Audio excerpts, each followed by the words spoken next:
Bonjour à tous, bienvenue dans Liberty Mag TV en direct des studios Mogador. Merci d'avoir été aussi nombreux à suivre notre première émission sur l'entrepreneuriat. Et aujourd'hui, on va s'intéresser à un nouveau sujet, l'égalité homme-femme et la place des femmes dans la société. C'est notre dossier du jour. Alors, on reçoit en plateau aujourd'hui deux femmes de demain. Deux femmes d'aujourd'hui et de demain. Donc, Lou, tu as 12 ans. Bonjour Lou. Bonjour. Et Ilana, 17 ans. C'est ça. Bonjour Christelle. Bienvenue les filles sur le plateau. Alors Lou, qu'est-ce que tu penses de la place des femmes aujourd'hui? Ça dépend de là où on se place dans le monde. En France, il y a beaucoup d'inégalités hommes-femmes, par exemple sur le salaire, et de violences où les hommes frappent les femmes. Et je trouve ça pas normal du tout et injuste que les femmes elles meurent de ça. Tu en entends parler quoi à la télé ou vous en parlez entre copines? À la télé, avec mes copines, on n'en parle pas du tout. À l'école, ça se passe bien avec les garçons? Ils nous insultent des fois, mais... Ah, sympa. Mais sinon, non. Mais ça va, pas de bagarre Pas trop de bagarre, non. Ça va sinon. Et alors, en tant que femme, qu'est-ce que tu as envie de faire quand tu seras grande? Mais tu es déjà grande, mais encore plus grande. Oui. Participer à une association pour le droit des femmes. Ok, c'est bien. Comment ça se fait qu'à ton âge, on pense déjà à ça? Je sais pas, j'ai envie que ça se passe mieux quand je serai plus grande et pour quand il y aura d'autres enfants qui vivent sans inégalité. C'est pour ça. Bravo, bravo. Et toi, Ilana, alors qu'est-ce que tu penses de l'égalité homme-femme? Aujourd'hui, je trouve que l'égalité homme-femme, elle est assez présente, que ce soit dans les niveaux scolaires ou très peu dans les milieux professionnels, par contre. Vraiment pas. Mais en France, on est déjà à un assez bon niveau et puis ça va évoluer. Très peu dans le milieu professionnel. Pourquoi tu vois ça comment? Je sais pas, niveau salaire, quand on y pense, on n'a pas... C'est un écart quand même. Tu penses que toi, tu vas devoir te battre un peu plus tard ou que ça va aller mieux?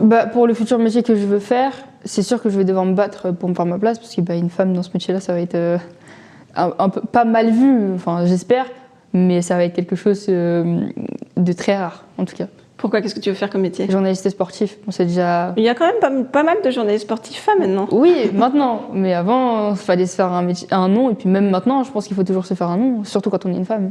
Dans tous les métiers, mais est-ce que, avec tes copines, vous parlez de tout ça ou est-ce que c'est complètement... En soi, on laisse le temps... En fait, pour nous, on n'y pense pas réellement, même si j'ai beaucoup d'amis qui sont engagés dans la cause féminine, mais en soi, on n'en parle pas réellement. Beaucoup d'amis engagés dans la cause féminine, pourquoi? Parce que c'est des femmes, elles vont rentrer bientôt dans la société professionnelle, donc elles ne veulent pas avoir à même poste un salaire inférieur, ça c'est sûr. Donc pour elles, c'est important. Est-ce que tu penses que ça va s'arranger en fait en France et à l'international la cause des femmes? Est-ce que ça va aller vers un mieux? En soi, je trouve qu'on a beaucoup de chance parce qu'en France, c'est un pays qui progresse et qui ne régresse pas.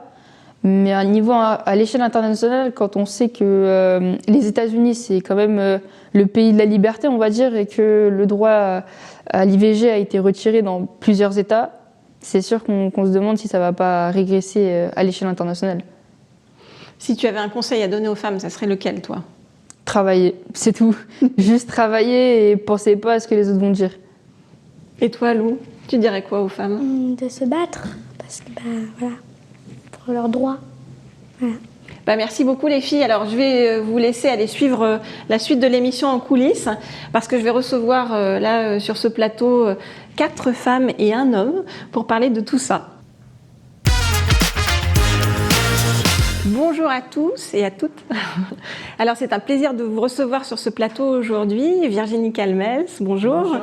Vous êtes présidente, fondatrice de CV Éducation et de l'école Futurae et puis vous avez fait plein d'autres choses dont on va parler tout au long de l'émission. Muriel est la présidente de Femmes Avec, une association de défense des droits des femmes et officier de gendarmerie nationale. Frédéric Jossinet est vice-championne olympique, vice-présidente de France judo et ex-directrice du football féminin. Tout à fait. On a pu vous voir dans Koh-Lanta aussi. Il y a une petite paire d'années, on va dire aussi. Tatiana. Alors Tatiana, c'est la première femme négociatrice du RAID. Le RAID, vous le savez, c'est l'unité d'élite de la police nationale. Et Tatiana est consultante, conférencière, auteure. Voilà. Nous avons donc notre seul homme courageux sur le plateau, Aïe Écué, qui est président de Violence et Droits des Femmes. Tout à fait. Bonjour Aïe. Alors, avec vous... Christelle, merci de me recevoir. Alors, avec vous tous, on va voir comment est-ce qu'on peut aider concrètement les femmes sur différentes problématiques. Alors, il paraîtrait, mesdames, qu'on appartienne à un groupe social uniforme qu'on appellerait femmes, dont les caractéristiques sont assez précises, des caractéristiques dites féminines, l'élégance, nous avons l'élégance, la douceur, la coquetterie, le sens de la communication et, paraît-il, nous sommes bonnes cuisinières, toutes. Vous confirmez ? Ça se discute. Bon, on va regarder tout de suite une petite séquence. Dans les normes des choses, avec tes diplômes, ta place est à la cuisine. Avec ton doctorat, ta place est à la cuisine. Et à chaque fois que la femme n'est pas à la cuisine, il y a désordre. Muriel, vous en pensez quoi ? À chaque fois que la femme n'est pas à la cuisine, il y a des ordres ? Je sais pas, moi je ne suis pas à la cuisine, c'est mon homme qui lui a décidé de la faire et qui l'a fait très bien, donc j'ai délégué cette tâche. Non, évidemment, ce que vous venez de dire, c'est beaucoup de stéréotypes contre lesquels on se bat toutes depuis de très nombreuses années.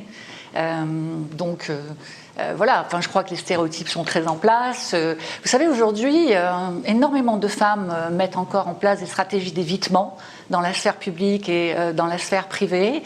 Les chiffres sont assez incroyables. Par exemple, 51% des 18-24 ans ne s'habillent pas.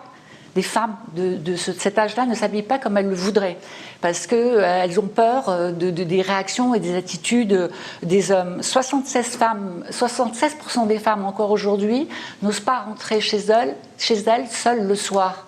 Vous voyez, et pratiquement un tiers ne prennent pas les transports en commun seules parce que elles ont peur et dans les réunions, elles ne prennent pas toute la parole. Donc vous voyez, les stéréotypes sont très nombreux, ces chiffres sont assez inquiétants. Moi, je suis assez inquiète.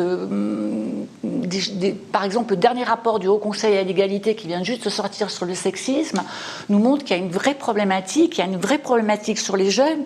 Un quart des jeunes de 25 à 34 ans aujourd'hui considèrent qu'il faut être violent pour se faire respecter. Et sur cette cible, 45% trouvent normal que les femmes s'arrêtent de travailler quand elles ont des enfants. Donc, on a encore du boulot, à la fois pour lutter contre les stéréotypes et faire avancer la place de la femme dans la société. Ce rapport, il montre aussi que tout ça, c'est accentué par les réseaux sociaux. Oui, bien sûr. Beaucoup chez les jeunes, c'est ça qui est assez incroyable. On se dit qu'on progresse, mais pas tant que ça. Hein. Virginie, c'est quoi le problème des hommes ? Je pense qu'en fait, les femmes ont quand même des caractéristiques, même si je suis d'accord avec Muriel qu'il ne faut pas tomber dans les stéréotypes, mais je ne fais pas partie de ces femmes qui pensent qu'on est dans l'égalité sur tous les sujets et tous les critères, et notamment je pense que les femmes sont très courageuses, et ça c'est une qualité qui me semble très, très répandue quand on regarde bien la société, que de le dire n'est pas insultant, bien au contraire, mais du coup je pense que ça peut faire un peu peur aux hommes, parce que si vous regardez dans des situations de pouvoir, dans des situations d'urgence, dans des situations face à la maladie, face à la mort. Je trouve quand même, après c'est une observation, mais que les femmes font toujours preuve de beaucoup de courage, de beaucoup de résilience, et notamment dans le monde professionnel, les hommes sont parfois avec une façon de faire qui est peut-être moins directe, moins rigoureuse et moins claire que ne le sont les femmes. De fait, je pense que ça provoque une peur de pas mal d'hommes, de ce caractère souvent assez trempé et assez fort des femmes. Il y a une expression que je ne comprends toujours pas, c'est le sexe faible. Je ne sais pas qui a inventé ça, mais l'expérience de la vie m'a prouvé que plutôt les femmes étaient très fortes. Et donc je ne sais pas qui a inventé cette expression, mais je pense qu'elle n'était là que pour nous faire douter de nos capacités. Et globalement, je crois qu'il faut que les femmes ne soient pas complexées par rapport en tout cas à une pseudo-faiblesse. Alors oui, physique, et encore je crois qu'il y a des femmes qui ont démontré que même physiquement, là, mais voilà exactement, et elles en parleront mieux que moi. Bien sûr qu'il y a sans doute des choses qui peuvent nous mettre en situation de faiblesse, mais dans l'ensemble, je vois pas très bien ce qui a pu générer cette expression de sexe faible. Moi, j'ai été très étonnée en fait en préparant cette émission parce que je me rendais pas compte à quel point en fait ça faisait si peu de temps que les femmes étaient censées avoir des droits. Donc, on le sait tous évidemment, 1944, le droit de vote. Mais ce qui m'a plus étonnée, c'était en 1960. C'est seulement à partir de 1965 qu'on a eu le droit d'avoir un compte en banque et un métier sans l'autorisation de son mari. Donc, pour moi, ça me paraît dingue parce que c'est encore hier, en fait. En 1975, seulement, la loi sur l'avortement. Les femmes ne pouvaient pas porter de pantalon pour limiter leur accès à certaines fonctions. Et c'est seulement en 2013, c'est une loi de 1800 qui a été retirée seulement en 2013. Donc, c'est assez dingue. Pourquoi Haï si tard en France? On est quand même la 7e puissance mondiale. Qu'est-ce qui se passe? Vous êtes avocat déjà à la base. Non, je suis juriste, je dirais. C'est pour ça que je me tourne vers vous. Oui. Mais qu'est-ce qui se passe avec les lois? Disons que depuis la Déclaration des femmes de 1791, la Déclaration des droits de la femme et de la citoyenne de Olympe de Gouges, il y a beaucoup de progrès qui ont été faits en fonction des droits de la femme. Mais pourquoi si tard?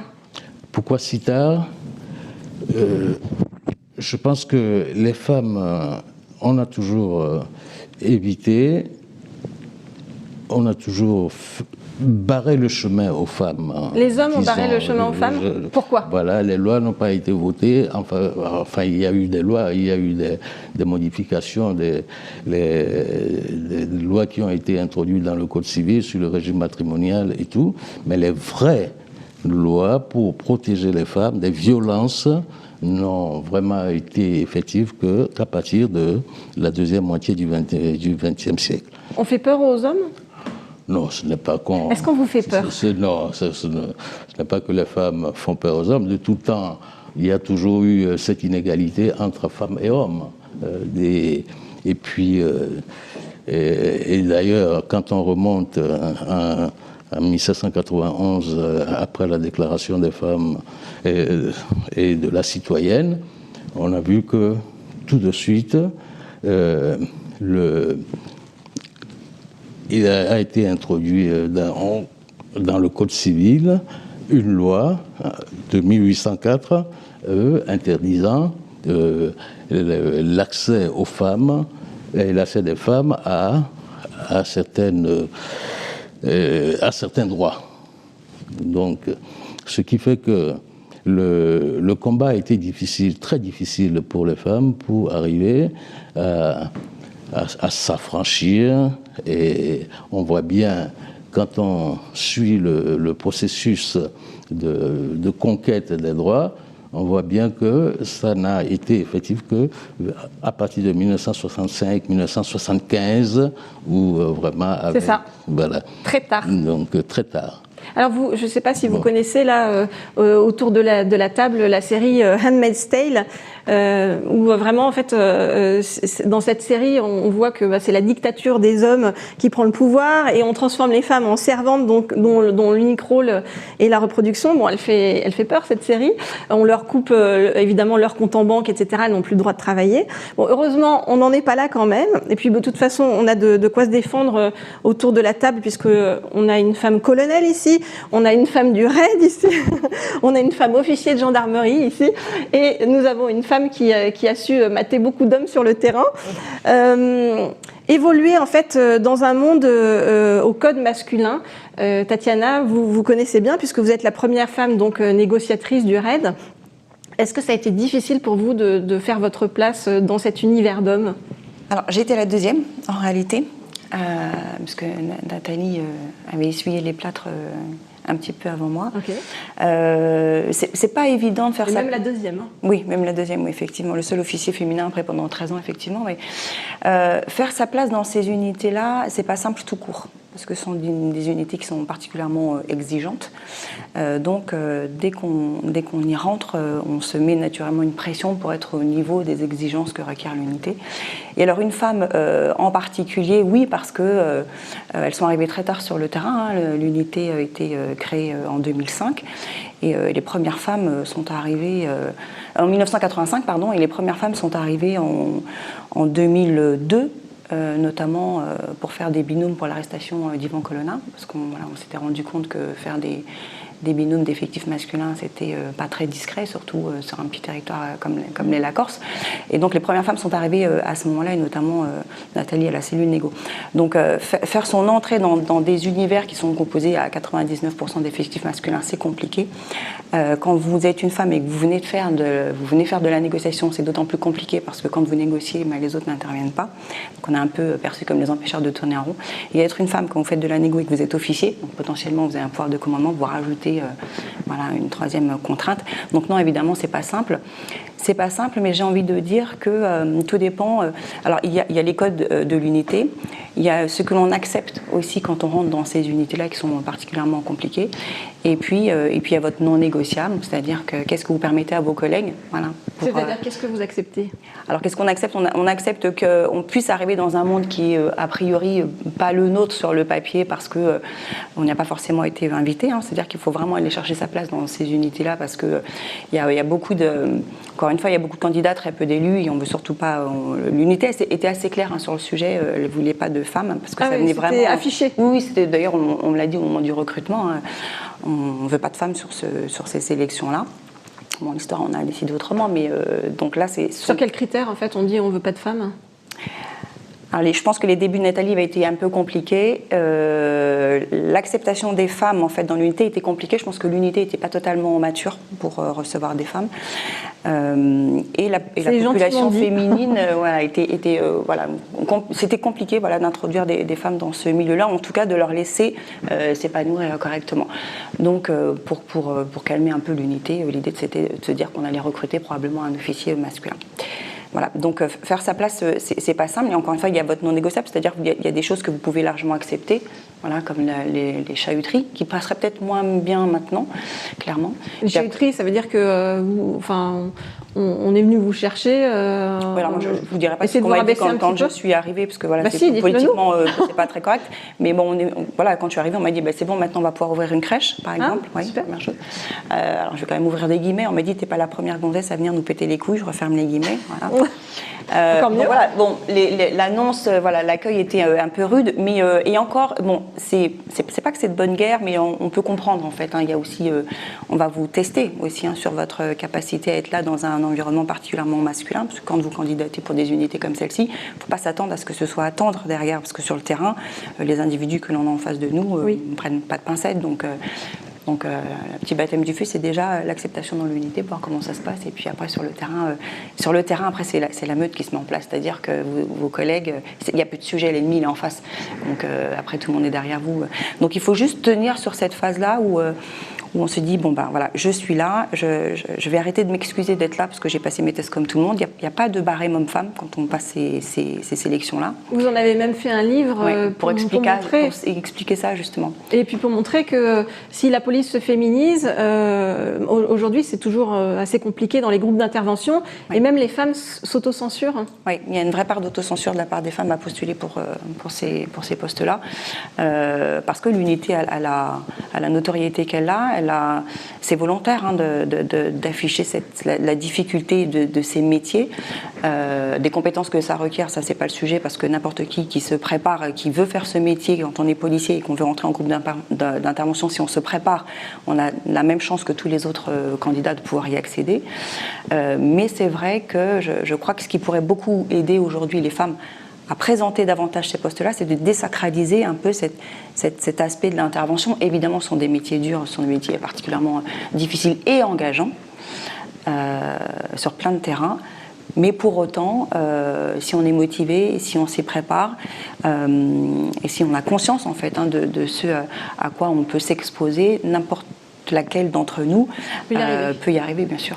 Frédéric, et vous, sur le terrain, alors il y a certains sports qu'on dit peut-être plus des sports d'hommes, comme le foot, les sports de combat, alors peut-être pas tous les sports, mais on se rend compte que, par exemple au foot, les shorts des femmes sont beaucoup plus courts que les shorts des hommes. Est-ce qu'il y a besoin, en fait, dans les sports, heureusement pas dans tous, mais de quelque part sexuer la femme ? Alors, en effet, pas tous les sports, et heureusement.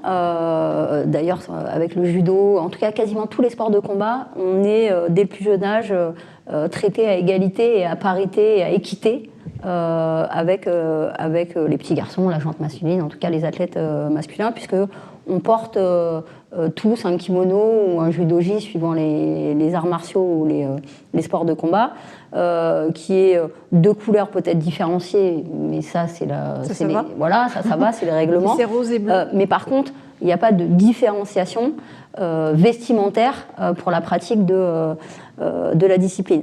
Ce qui est en effet pas tout à fait pareil dans les sports notamment collectifs. On l'a vu avec le beach volley, on l'a vu avec le hand féminin, on le voit avec le foot, même s'il y a des avancées.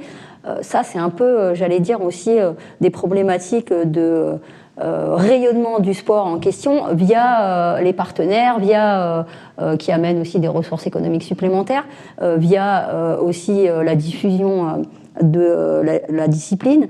Mais vous avez eu et vous avez toujours des gros postes en fait dans le sport. Qu'est-ce que vous faites en fait pour changer ça en tant que femme ? Il y a beaucoup de choses à faire, parce qu'on parle de très très loin quand même dans le sport. Je ne vais pas revenir sur les déclarations quand même de Pierre de Coubertin, même si on dit que c'est on va dire le patron Qu'est-ce qu'il avait dit, du sport olympique. Mais ok, donc Pierre de Coubertin, il disait qu'en effet l'essentiel c'était de participer, mais il était aussi énormément sur la participation exclusivement masculine. Et ça, on en parle quand même un petit peu moins. Je rappelle que la loi égalité réelle entre les femmes et les hommes dans le sport, c'est 2014. Et je sais, puisque j'en ai fait partie, j'étais en l'occurrence conseillère sport du ministre et je travaillais en interministériel sur cette loi égalité.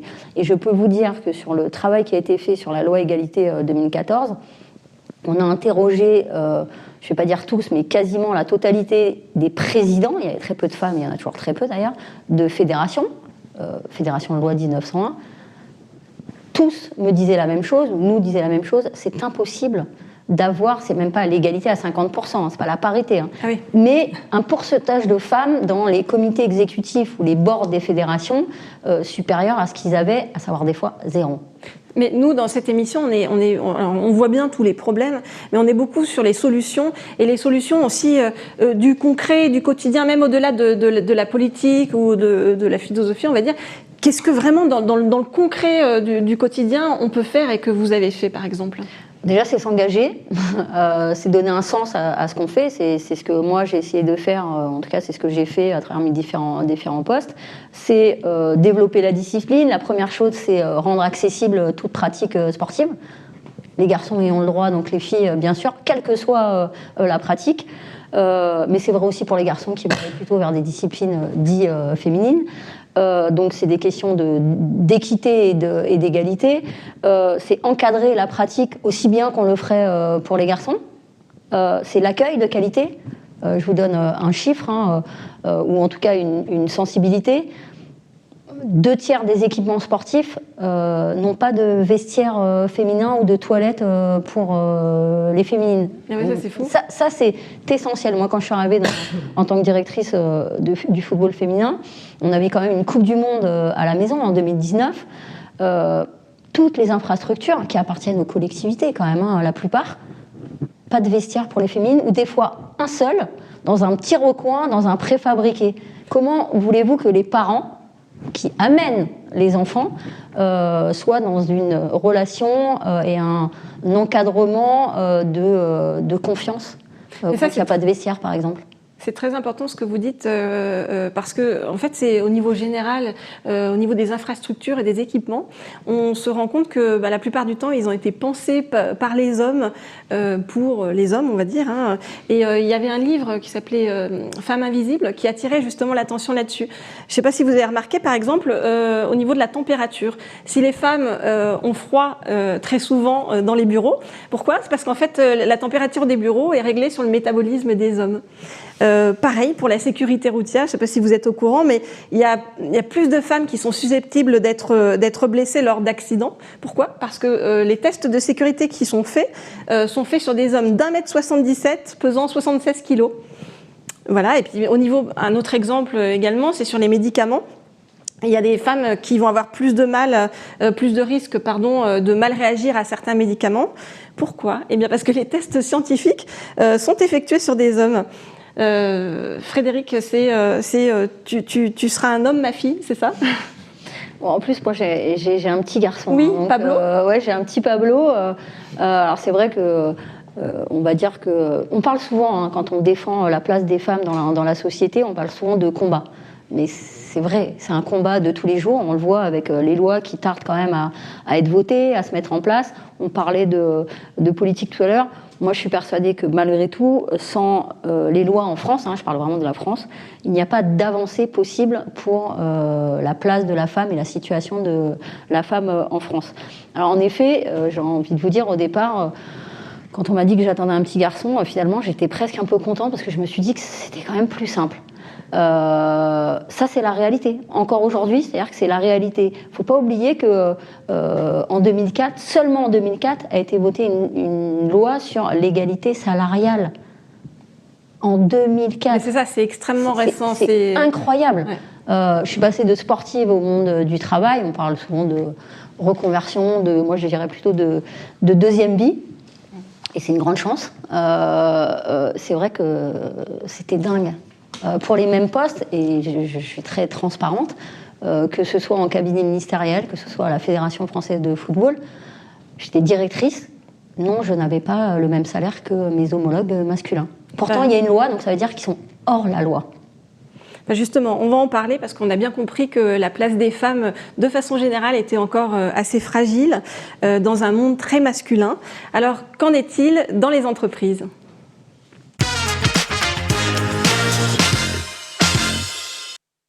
Des salaires plus faibles, des carrières hachées par des grossesses, des retraites plus maigres.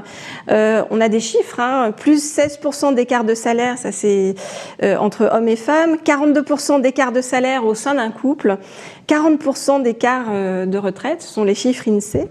Virginie, en 2022, les femmes ont dit qu'elles ont travaillé gratuitement à partir du 4 novembre, 2 mois gratuits, donc c'est énorme. Qu'est-ce qui se passe ?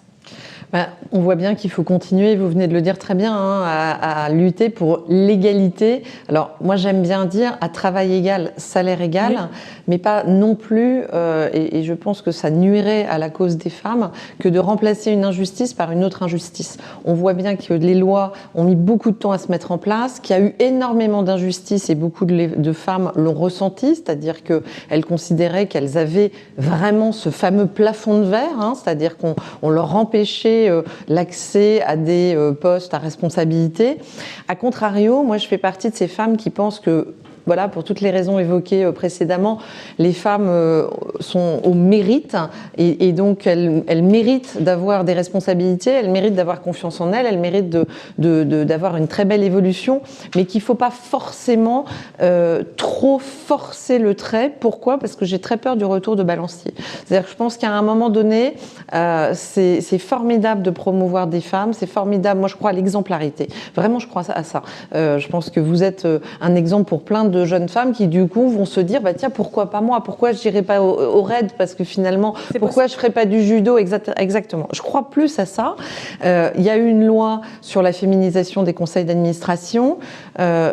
Ça ne m'a pas choquée, même si moi je faisais partie de celles qui pensaient que c'était pas forcément nécessaire d'imposer des quotas. J'aime pas trop la notion de quotas, mais force est de constater que ça a permis de compenser un retard et donc de féminiser des organes de direction d'une entreprise sans qu'on commette une vraie injustice. Pourquoi ? Parce qu'il y a des chasseurs de tête qui ont été chargés d'aller chercher, recruter des femmes pour être dans les conseils d'administration. Mais on n'a pas viré un homme pour mettre une femme, en fait. Oui. On a souvent élargi le conseil d'administration pour obtenir les 40% de femmes nécessaires. Oui, c'est juste l'équilibre qu'on demande. Alors, vous avez eu des très gros postes, hein, tant dans les affaires, puisque vous avez dirigé Canal+, Endemol, que dans la politique. Vous avez été l'adjointe d'Alain Juppé à Bordeaux, numéro 2 des Républicains. Est-ce que dans ces postes-là et dans tout votre parcours, vous avez trouvé finalement que les hommes étaient si machistes que ça ? Est-ce qu'il y avait énormément d'ego ou pas, hein ? Et pourquoi est-ce que les femmes doivent toujours faire leurs preuves alors que les hommes, souvent, ils ont juste à être ? Alors déjà, nous, je pense qu'on a un sujet, il faut qu'on fasse notre autocritique. Je pense que les femmes sont toujours en quête de légitimité. On a sans arrêt besoin de prouver, d'expliquer. Au fond, on a ce côté peut-être un peu bon élève qui veut toujours revendiquer une légitimité. Et là aussi, l'observation a prouvé que certains hommes s'embarrassaient pas pour réclamer des hausses de salaire ou des changements de poste, alors que les femmes, moi, j'ai dirigé des entreprises comme vous le rappeliez, où pour le coup, moi je me suis retrouvée chez Endemol France et Endemol Monde notamment à avoir plus de femmes que d'hommes à mon comité exécutif.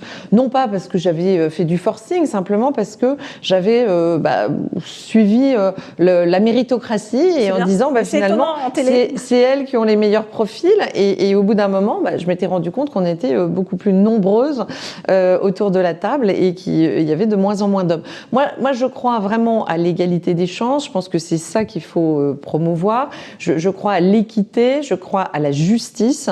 Je pense qu'il faut faire attention à ne pas trop forcer le trait. Et de ce fait, moi, j'étais pas très favorable à la loi sur la féminisation dans les COMEX, parce que là, pour moi, on remplace une injustice par une autre injustice. Oui, c'est la discrimination positive, enfin, ce qu'on appelle la discrimination positive. Mais là, pour le coup, qui peut être injuste. Pourquoi ? Parce que vous êtes dans une entreprise qui a 20% de femmes. Alors, on peut, le déterminisme, les sujets peuvent venir pour pourquoi il n'y a que 20% de femmes. Enfin, moi, je reste convaincue que de temps en temps, il y a aussi l'appétence naturelle. Peut-être que les femmes n'ont pas envie d'aller dans des entreprises de sidérurgie. Mais pourquoi, dans ces entreprises-là, on devrait avoir 50% de femmes au COMEX ? Là, il me semble qu'on a forcé le trait, qu'on est allé un peu loin, sans être dans la subtilité. Et il me semble que sur ces questions, ça peut être un peu dangereux de ne pas être davantage subtil. Moi, j'aurais préconisé plutôt une sorte d'homothétie. Si vous avez 20% de femmes dans une entreprise, ce serait logique qu'il y ait à minima 20% de femmes au COMEX. Quand vous avez des boîtes qui ont 80% de femmes, pourquoi il n'y en aurait que 50% au COMEX ? Là, on recréerait une inégalité. Donc, je trouve que souvent, c'est compliqué, mais il faut bien légiférer aussi. Mais de vouloir faire rentrer tous les cas de figure dans une seule et unique loi, on sent la direction, mais je reste convaincue qu'il faut être prudent en la matière, parce que à force aussi de forcer un peu le trait, on a des réactions épidermiques des hommes. C'est-à-dire que le danger, bon alors en politique, là je pense que c'est le milieu le plus machiste que j'ai eu à connaître dans ma vie. Oui, là pour le coup, alors de ce point de vue-là, moi il me semble que là il y a un énorme retard. C'est-à-dire que, et pourtant c'est un des milieux qui a forcé le trait avec ce qu'on a appelé la parité. On voit bien qu'il y a encore un énorme sujet, parce qu'on donnait les circonscriptions éligibles aux hommes et puis les circonscriptions pas forcément faciles aux femmes. Mais vous avez eu aussi des remarques de la même manière que Tatiana oui, là, dans son métier. Alors, quel type de remarques vous avez eu, vous ? Non, mais bon, globalement, quand vous êtes une femme, en fait, moi, ce qui m'a le plus frappée en politique, c'est que quand vous êtes une femme, moi, j'avais un parcours qui n'était pas du tout politique, j'étais totalement novice, j'avais dirigé des groupes dans les médias, Canal+, Endemol France, Endemol Monde, j'étais présidente du conseil de surveillance d'Euro Disney, j'arrive en politique, on m'a dénié le droit, d'une certaine façon, de penser par moi-même. C'est-à-dire qu'on n'imagine pas que vous existez par vous-même. Donc moi, comme j'étais bras droit d'Alain Juppé, entre guillemets, j'étais la chose d'Alain Juppé. Donc si Alain Juppé perd dans la la primaire, je soutenais François Fillon, je devenais une traîtresse parce que j'étais la chose d'Alain Juppé. Tous les hommes ont fait ça, puisque quand on était dans un parti politique ou quand il y avait des règles du jeu, il était logique, en tout cas pour moi, de respecter les règles du jeu. Et à l'envers, si Nicolas Sarkozy ou François Fillon avaient gagné la primaire, les juppéistes auraient normalement rallié la cause du vainqueur, ce qui n'a pas été exactement le cas. Mais dans l'autre sens, si Juppé avait gagné, on aurait imaginé que c'était logique, voilà. Et au fond, moi, là, j'ai vraiment ressenti pour la première fois que c'est parce qu'on est femme. En fait, si vous regardez bien dans la classe politique, celles qu'on a toujours accusées de traîtrise, c'est les femmes. Parce qu'en fait, elles sont... On nous dénie le droit de penser par nous-mêmes. Alors que Adam les et Ève, hommes, hein. Le problème, c'est les femmes.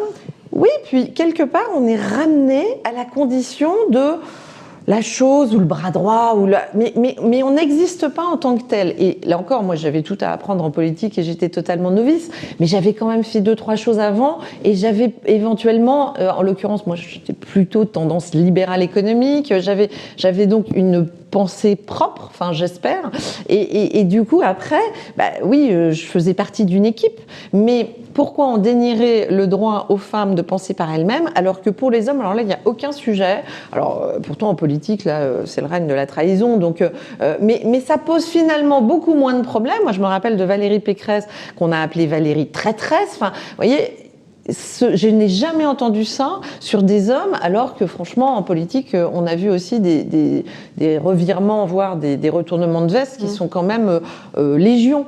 C'est violent. Comme c'est pour les hommes, en fait, ça passe inaperçu. Alors, il y a aussi le fait qu'il y a peu de femmes. Donc, comme il y a peu de femmes, elles sont souvent plus visibles et elles concentrent quand même les tirs. Il y a une violence réelle en politique. Et là, pour le coup, moi, une fois encore, dans toute ma carrière, je me suis jamais plainte d'être une femme. Et au contraire, voilà, je pense que même ça a pu, à certains moments de ma vie professionnelle, être un atout. Mais en politique, très clairement, là, on sent qu'il y a encore des vieux relents très machistes et cette parité qui a été votée, finalement, beaucoup d'hommes sont mal à l'aise avec ça. Et l'idée de laisser leur place à une femme est évidemment un sujet majeur. Donc, d'où l'idée de faire des tandems, pourquoi pas. Alors, ils sont toujours d'accord pour le tandem, mais c'est un homme devant, une femme derrière. Quand c'est une femme devant, un homme derrière, on sent que ça coince encore beaucoup, parce que c'est des métiers aussi d'exposition médiatique, d'ego. Et les femmes, une fois encore de ce point de vue-là, à mon avis, ont un rapport à l'ego qui est différent, qui est beaucoup plus axé sur les résultats et la légitimité. Et du coup, ça crée un certain nombre de crispations. C'est compliqué aussi dans le foot, hein, Frédéric. Alors pourquoi, par exemple, Ronaldo gagne 100 millions d'euros annuels, hors sponsor, et les femmes gagnent 480 000 euros par an, enfin en tout cas celles qui s'en sortent bien. Oui, j'allais dire, ça, c'est déjà des fourchettes très élevées dans le football. Il y a ce qu'on appelle la D1 féminine, donc la D1 Arkema féminine en France, avec 12 équipes, avec en moyenne, on va dire, entre 20 et 25 joueuses. Je peux vous dire que la moyenne salariale est plutôt aux alentours de 2 000, 3 000 euros, avec des contrats fédéraux. C'est pas pro, c'est amateur. C'est encore, il faut le dire aussi, ça dépend aussi des statuts. Les garçons, ils sont dans une ligue professionnelle. Moi, j'aurais vraiment aimé, d'ailleurs... en fait, on développe la base. Il y avait 50 000 licenciés il y a un peu plus d'une dizaine d'années. Aujourd'hui, il y a plus de 200 000 licenciés. On a fait le système pyramidal avec vraiment des compétitions de qualité en renforçant le niveau de compétitivité de la D1, de la D2.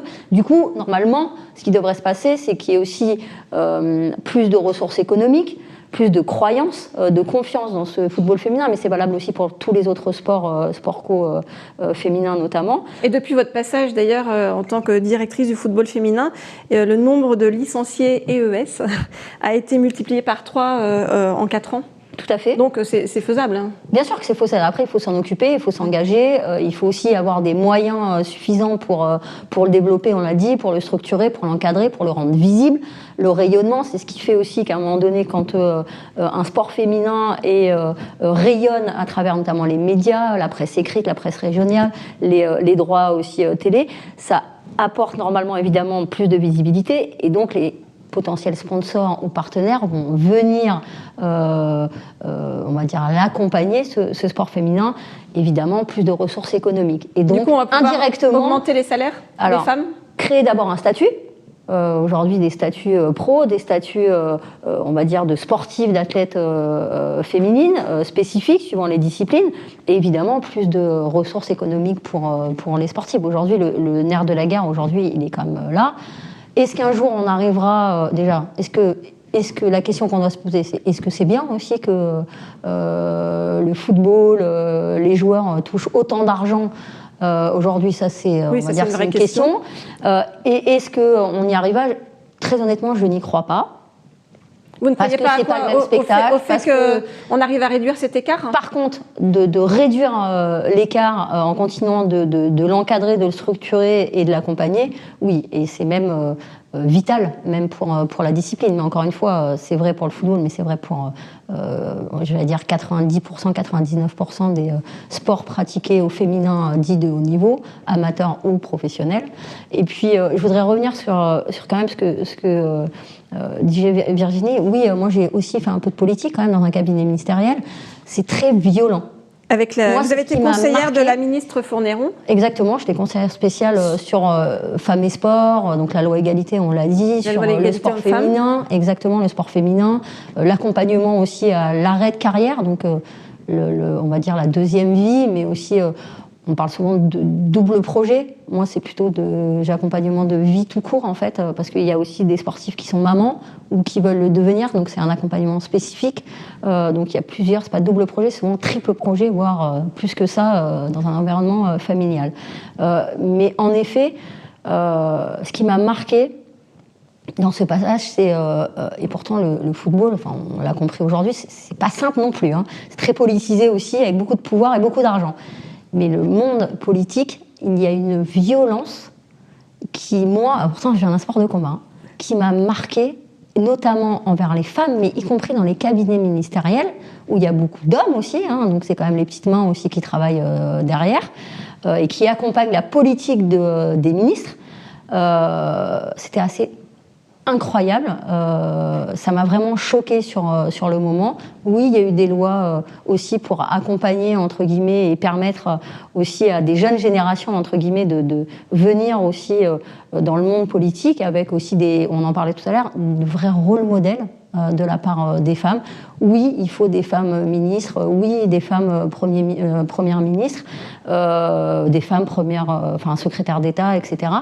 Les cabinets ministériels, c'est la même chose. On voit beaucoup les ministres se balader avec une horde qui l'accompagne. Et regardez un peu ce qui se passe derrière les ministres, à 90%, c'est des hommes. Donc il y a aussi tout ça, en fait. Et ça, c'est quand même la base du travail qu'on doit accompagner, avec évidemment un rôle de structuration, d'accompagnement via les rôles modèles, via les écoles, Sciences Po. Ça se fait, hein. On sent quand même qu'il y a plus de sensibilité, plus d'accompagnement, etc. Il y a des écoles qui réservent des places à des femmes pour prendre un rôle dans certaines fonctions, etc. Mais il y a aussi toute la communication qui doit être faite, et j'allais dire pas que dans le monde politique, mais aussi tout l'informatique, les nouvelles technologies, la sidérurgie, les métiers liés aux plateformes, par exemple, aussi pétrolières, etc., etc. Il y a un vrai travail sur la formation initiale et l'accompagnement à la formation initiale pour les jeunes filles, les adolescentes et les femmes. Ça passe par l'éducation, mais aussi par les lois. Muriel, il y a eu la loi Copé-Zimmermann et plus récemment la loi Rixain, qui a mis ces fameux quotas dont parlait Virginie. Vous pouvez nous résumer un petit peu Je voudrais réagir à ce qui a été dit d'abord sur le monde fait par les hommes. Ça ne va pas s'arranger parce qu'on est en pénurie totale de femmes dans le digital, et aujourd'hui les algorithmes sont faits par les hommes.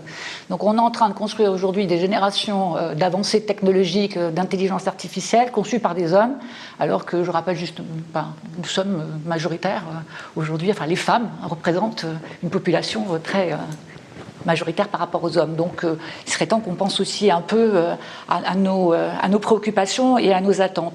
Je voudrais aussi, moi, saluer le travail de la ministre des Sports en ce moment, notamment sur les violences sexuelles et sexistes et sa tolérance zéro. Ça, je crois que c'est une vraie avancée et vraiment, il faut le souligner. Dans le monde politique que décrivait Virginie tout à l'heure, hein, moi, je me suis présentée aux législatives, j'ai accompagné une campagne présidentielle sur la mobilisation des femmes. Cette violence, elle existe. Le déni de la compétence des femmes existe, mais elle n'est pas réservée qu'au monde politique. Ça existe aussi dans le monde de l'entreprise. Dans le monde de l'entreprise aujourd'hui, il y a moins d'un quart des postes dans les comités de direction ou dans les instances représentatives qui sont occupés par des femmes.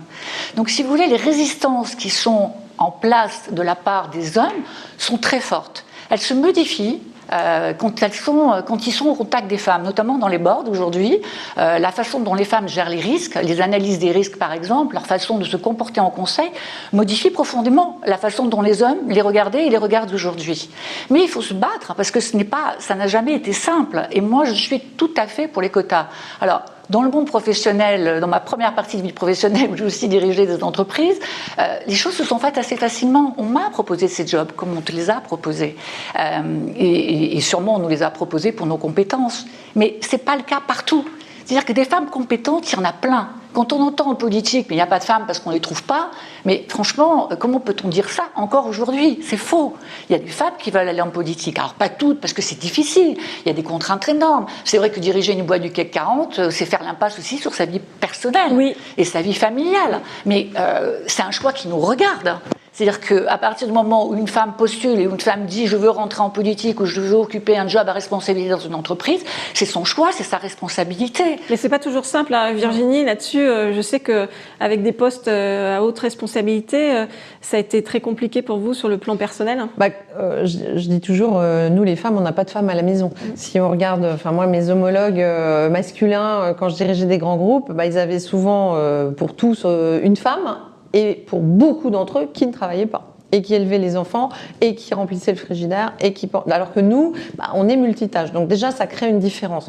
En revanche, pour revenir à cette histoire de plafond de verre dans les entreprises, le vrai gros sujet, me semble-t-il, c'est quand même que les femmes ne se limitent pas. Moi, quand j'ai dirigé des groupes, justement, et notamment, je pensais à ma succession en disant, moi j'ai la bougeotte, je vais faire d'autres choses.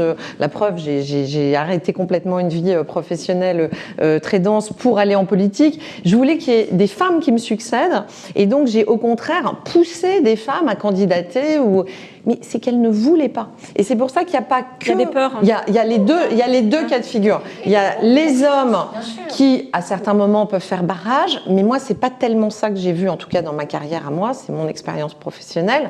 J'ai vu beaucoup de femmes dire « Ah non, non, non, mais moi, je ne veux pas du job. » Parce que, comme le soulignait Muriel, c'est vrai que c'est quand même un sacerdoce. C'est vrai que, j'ai eu 2 enfants, en plus, mon fils est né sous LBO de 3,5 milliards sur Endemol Monde. J'étais heureusement dans un environnement anglo-saxon, ce que j'ai toujours considéré comme souvent beaucoup plus méritocratique, parce qu'on m'a dit « good luck ».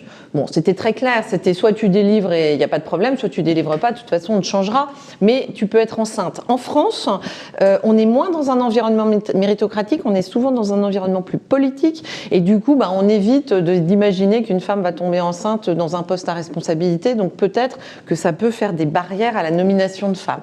Mais ce que j'ai plus vu, moi, c'est des femmes qui ne voulaient pas. Moi qui me disais, ah non mais t'es numéro 1, nous on voit ces jours, nuits, les tracas, ce qui est vrai.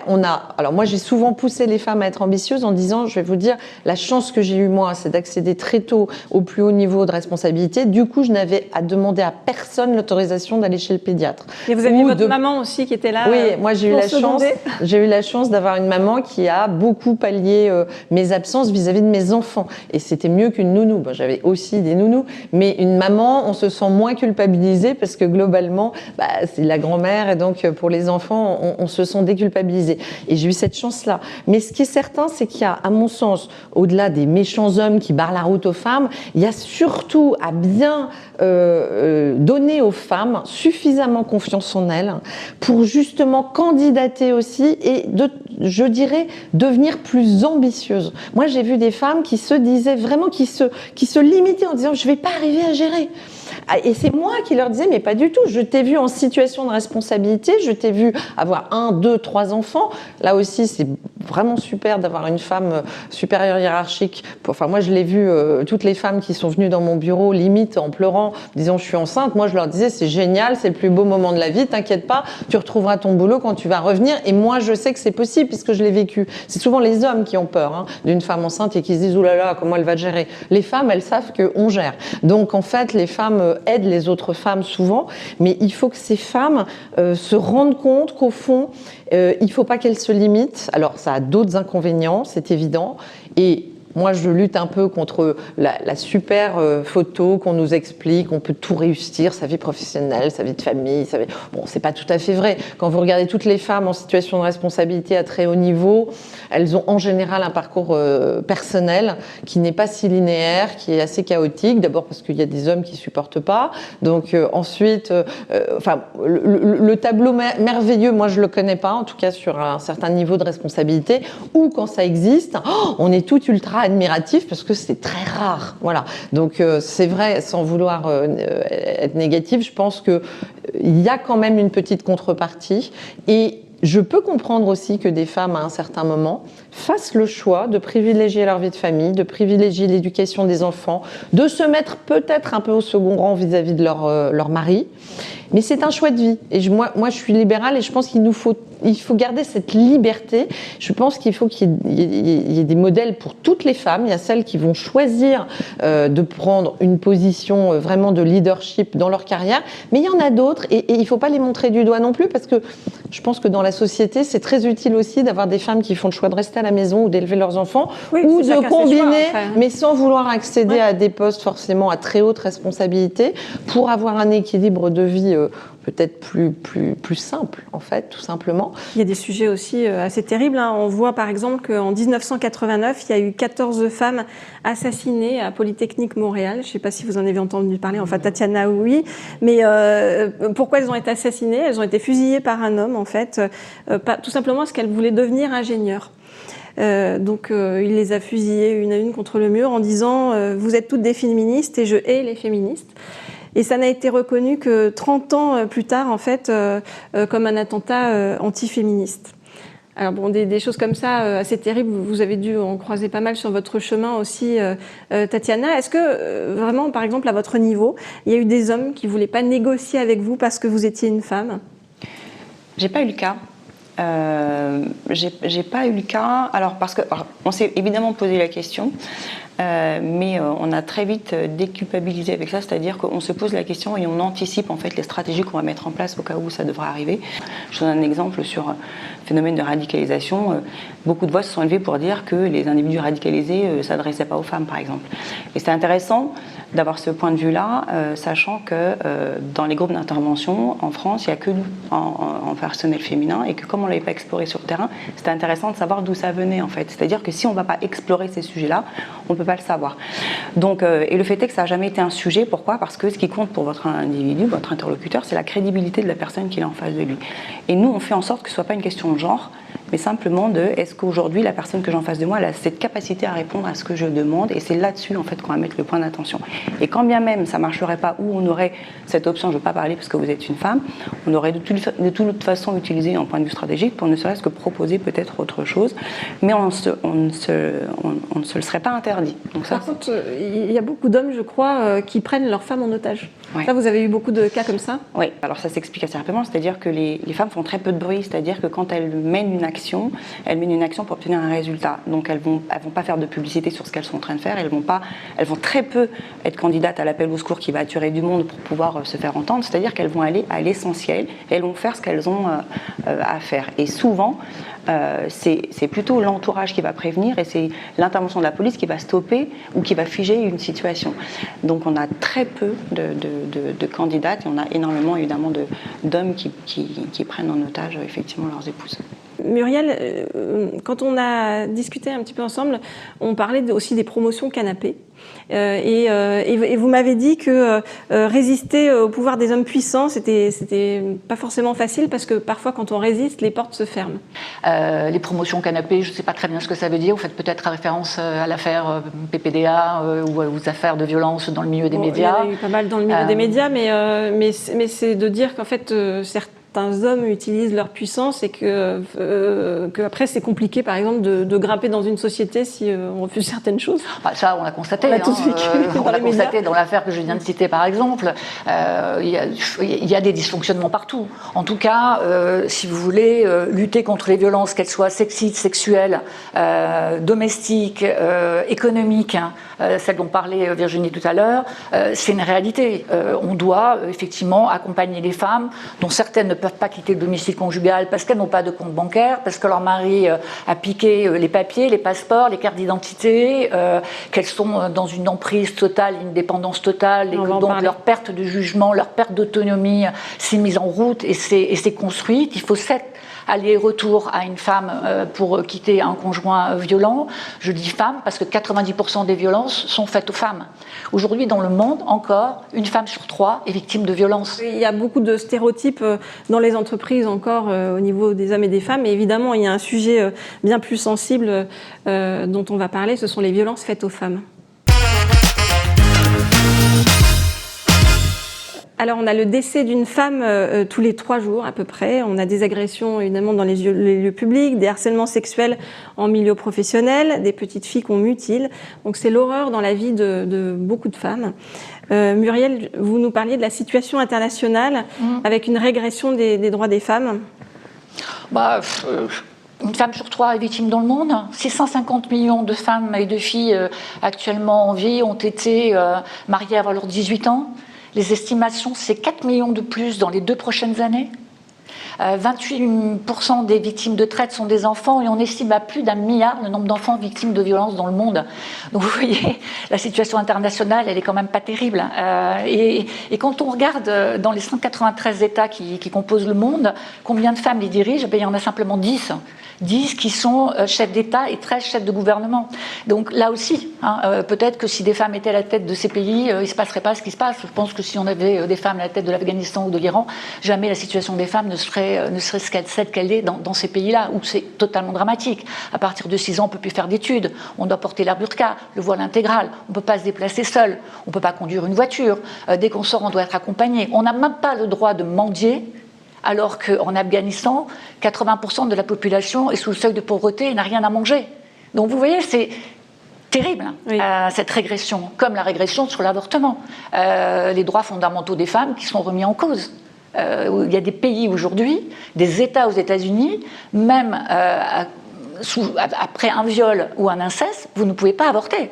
Donc, moi, j'appelle ça une régression, oui, honnêtement. En France, Aïe, est-ce que vous pouvez nous faire le point et surtout déjà nous dire où commence la violence? Est-ce que ça commence par tout simplement un ferme ta grande voilà, ou alors qu'on vous balance un sac à main dans la tête ou qu'on vous appelle sale folle? Est-ce que ça commence par là et comment ça continue ensuite?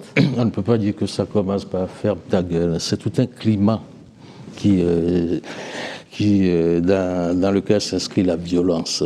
Et elle ne commence pas non plus par une gifle, parce que avant d'en arriver là, il y a eu déjà beaucoup de choses, des mots qui ont été dits, des attitudes. C'est ça, c'est des petites choses d'abord. Et puis bon, la violence explose et puis prend des proportions. Donc, vous, ça vous touche particulièrement et on peut se demander pourquoi est-ce qu'un homme, pour défendre la cause des femmes comme vous, et bon, vous, ça vient de votre situation personnelle parce que vous aviez votre papa battait votre maman. Vous l'avez très bien compris. C'est ma situation personnelle qui fait aujourd'hui que j'ai pris cet engagement de me battre en faveur des droits de la femme et pour les femmes victimes de violences. Vous savez, quand vous êtes victime collatérale de cette situation, de la situation de violence, ça crée un traumatisme que vous traînez à vie. Hein. cette espèce de dissociation, d'amnésie traumatique qui fait, moi j'ai eu cette résurgence à plus de 50 ans de ma vie encore. Et comment vous faites alors pour transformer tout ça alors bien sûr, vous avez créé votre association contre la violence faite aux femmes. Voilà, donc c'est pour ça que je me suis engagé dans ce combat pour pouvoir aider les autres, pour pouvoir aider les femmes, pour que chaque enfant puisse aussi vivre dans un foyer harmonieux. Est-ce que vous avez pu aider votre maman Non, je n'ai pas pu l'aider parce que j'étais jeune, j'étais enfant à l'époque. Et aujourd'hui, j'ai aussi cette culpabilité de n'avoir pas pu l'aider en ce moment-là. Et quand ma mère est décédée par la suite, très jeune, ma mère est décédée à 63 ans. Donc, je traîne encore cette culpabilité de n'avoir pas pu l'aider. Vous savez peut-être leur parler aussi différemment à ces femmes quand elles viennent pour avoir vécu ça Oui, tout à fait. Les femmes...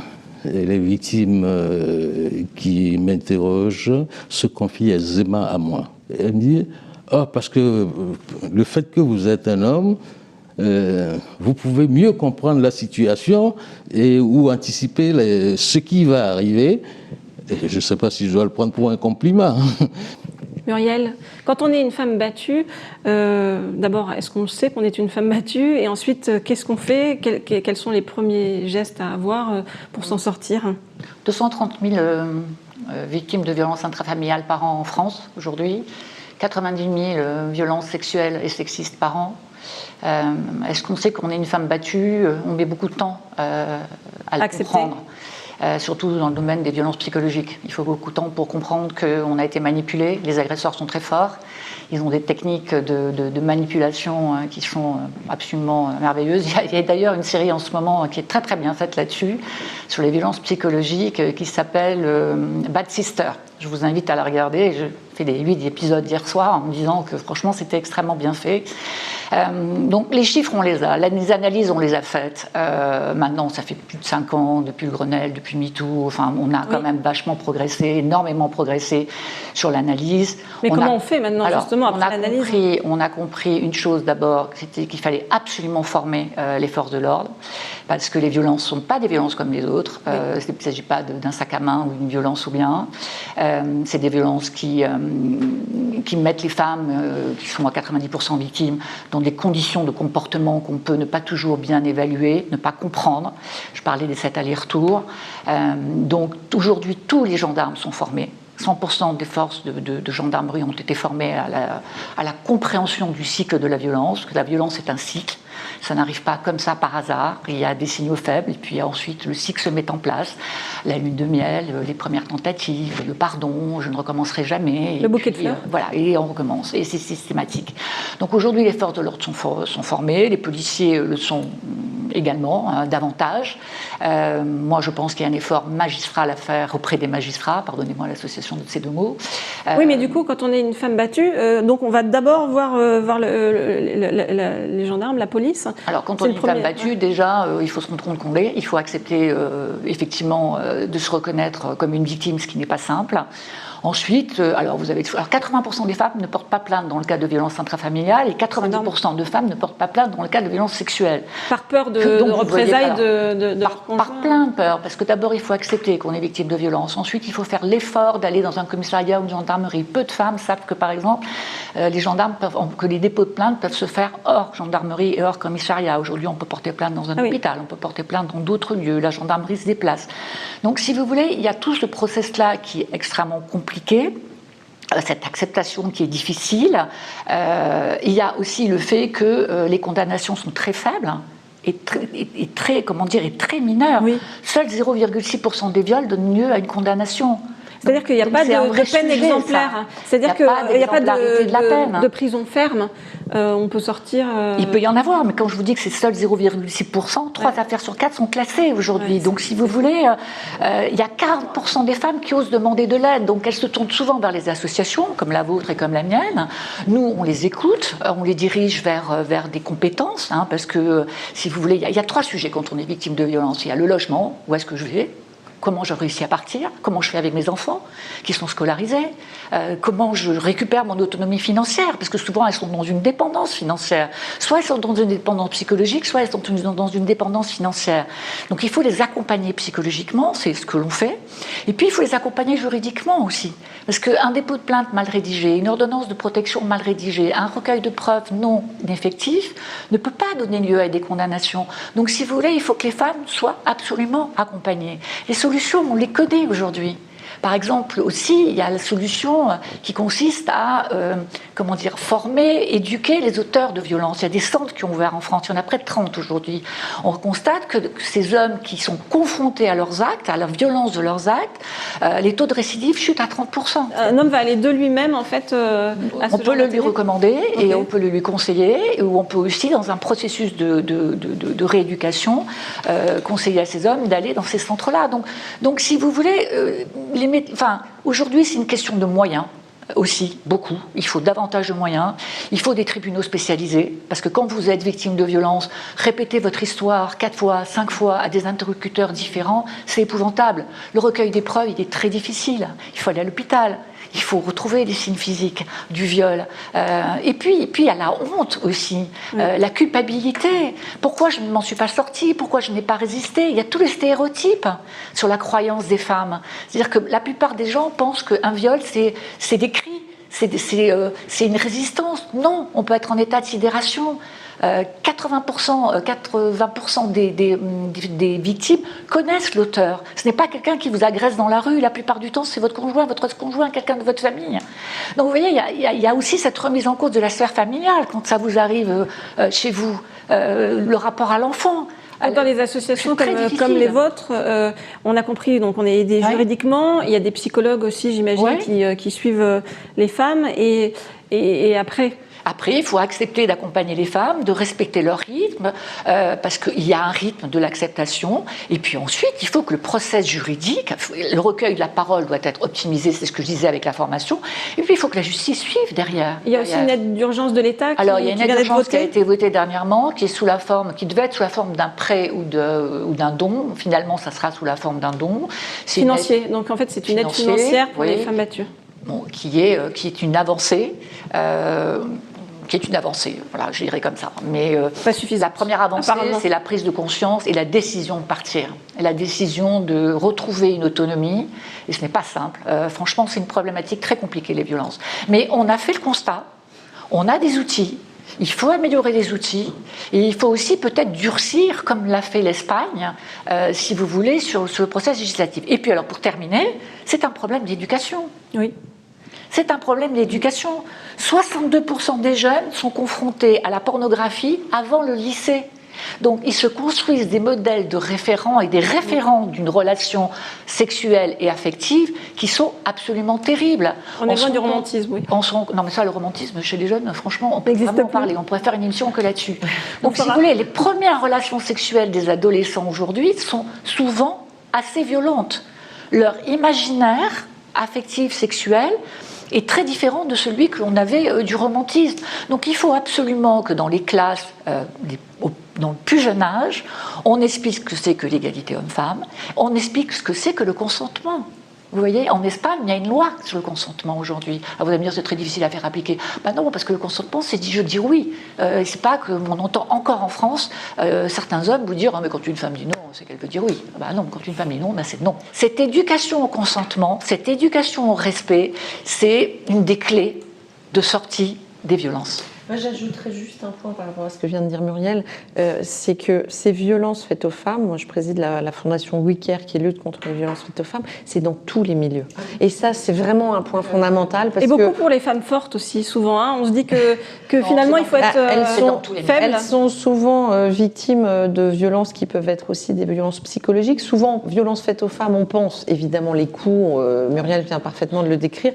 Et comme le disait Muriel, il y a aussi les violences psychologiques et il y a ce phénomène d'emprise. Et souvent, on a aussi ce problème, c'est que les femmes étant fortes, eh bien, il y a des hommes qui se sont dit que finalement, rien de mieux que de finalement essayer de instrumentaliser en fait la femme. Et donc il y a des violences psychologiques qui sont désastreuses. On parle beaucoup plus maintenant de la perversion narcissique qu'à une époque, mais ça conduit à une perte totale de la confiance en soi, voire dans certains cas au suicide forcé. Justement, c'est même peut-être ce qui est le plus surprenant, enfin moi c'est la politique qui m'aura ouvert les yeux là-dessus, c'est que malheureusement des hommes très éduqués, des hommes à des positions, je trouve que c'est, enfin j'allais dire presque pire, personne n'a de circonstances atténuantes, mais on peut imaginer quand Muriel parlait d'éducation, ce qui est vrai, c'est qu'il y a quand même des garçons qui n'ont peut-être pas eu la chance d'avoir un accompagnement familial. Oui, il y a on connaît des éducation. violences face à certains hommes où on ne peut pas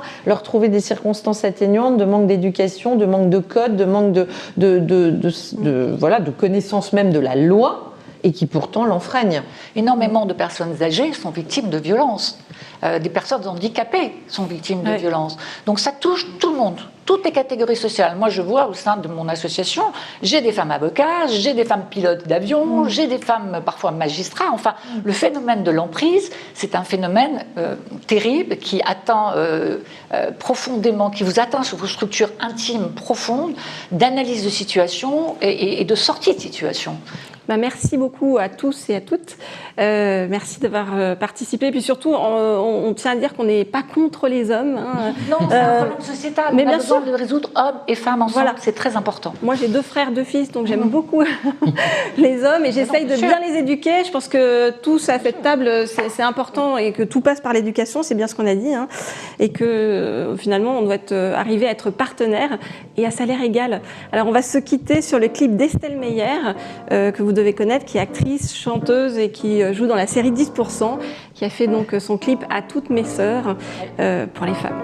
Pour toutes mes sœurs qui ne peuvent crier, je crie, je crie. Pour toutes mes reines qui ne peuvent aimer, j'aime, j'aime. Pour tous ces corps qui ne peuvent danser, je danse pour tous ces corps qui ne peuvent vivre, je vis, je vis. Pour toutes mes sœurs qui ne peuvent crier, je crie, je crie. Pour toutes mes reines qui ne peuvent aimer, j'aime, j'aime. Pour tous ces corps qui ne peuvent danser, je danse pour tous ces corps qui ne peuvent jouir, je jouis, je jouis.